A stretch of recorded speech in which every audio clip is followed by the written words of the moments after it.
My name is Anthony Pintowdy and Evan Cooper from Idle Architecture Studio, and today we're going to be presenting the Xero headquarters, Xero Australia headquarters at 260 Burwood Road in Hawthorn.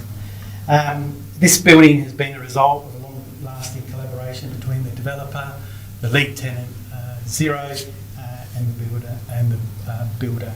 It's the third iteration of this relationship, and Xero previously merging into this building occupied the adjacent building at 248 and some other spaces directly behind the site. So it was about bringing Xero together into one facility, being fragmented throughout the sites. The location of the site there is along the east and west arterial road of Burwood Road, which is predominantly commercial and retail.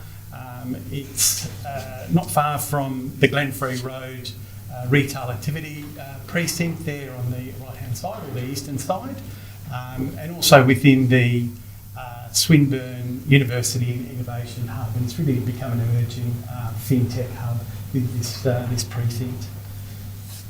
The context of the site sits within various 4 to 6 level commercial and retail buildings. Towards the south there's Manningtree Road, which is residential, which Guest Street feeds through to that area, but predominantly it's a 5 and 6 level context. Planning controls, so Wurundjeri Council planning controls along this area of precinct of Burwood Road is fairly constrained. There's a mandatory 12-metre street wall with zero setback along Burwood Road and Guest Street. Above that, a upper wall setback of 5 metres, and then a mandatory height of 12 metres in this precinct. So quite strict controls. Within that opportunity for a response, within the mandatory controls, we looked at the form, we looked at the adjacent building, which is 248 there on the top on the right-hand side, which is the previous building that we designed for this consortium.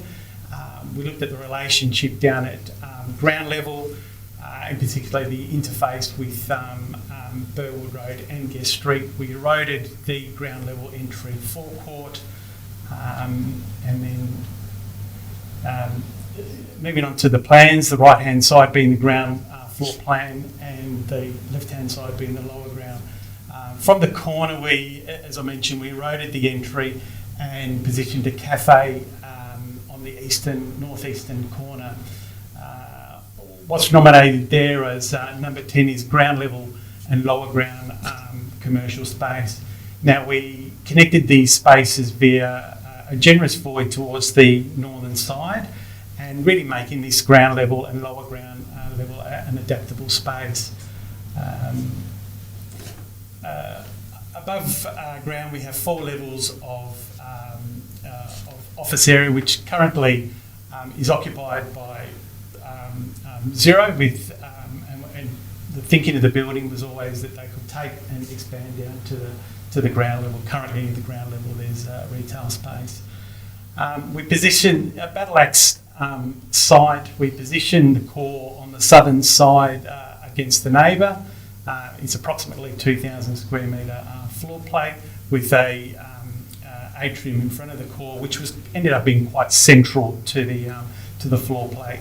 On the level 3, again, that mandatory setback we utilised as a landscape terrace, and the fit out, which we carried out as well. We had a lot of breakout space from that terrace. A sectional view throughout, the general sectional view. So from the central atrium, we designed a sawtooth south-facing skylight to really filter and bounce light through that middle atrium space.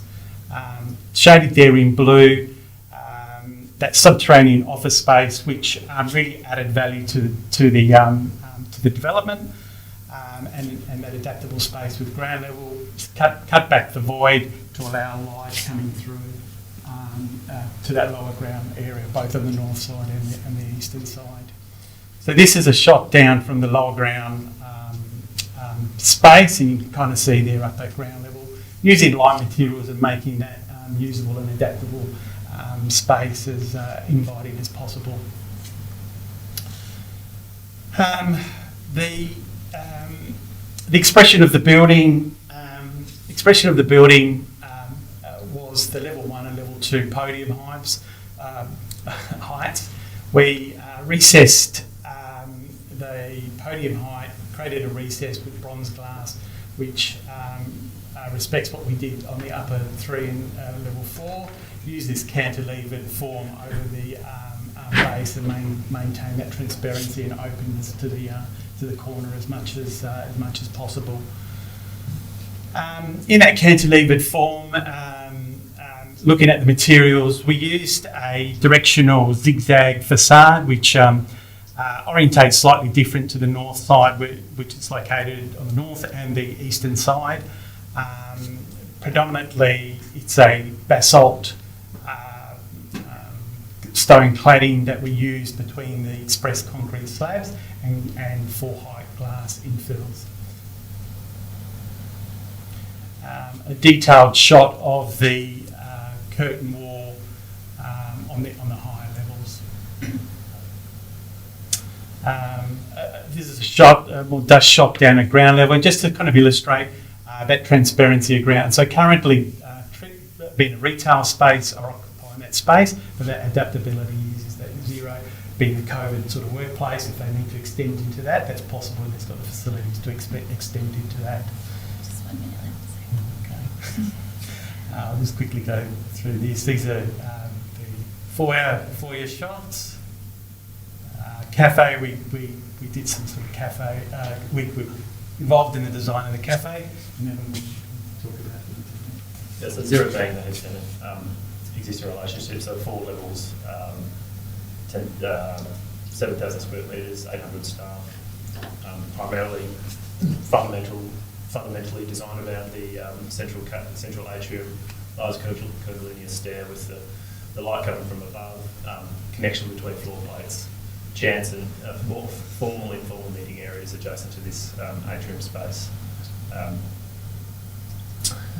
Using the lower level as a landscape base to allow vegetation to grow from below, volumetric space throughout that large atrium, reception detail,